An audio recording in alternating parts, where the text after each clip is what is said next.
One of the things that makes the job of an ELL teacher difficult is that in one classroom you will have students with varied level of educational experience, background, and skills.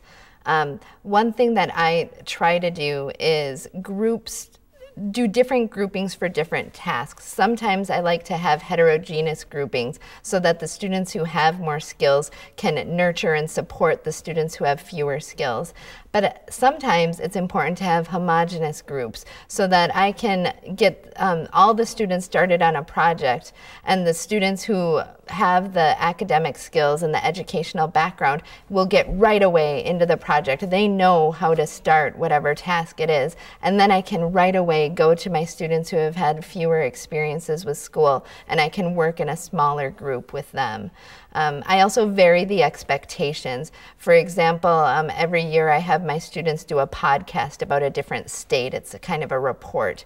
And my students who have more school experiences each choose their own state to research and create their podcast. But I take my students with fewer experiences and we all do our state, Minnesota, together.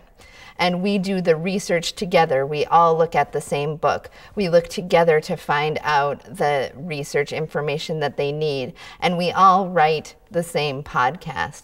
We write it together, we do shared writing, but then each one of them is actually reading the same podcast into the tape to be put on the website.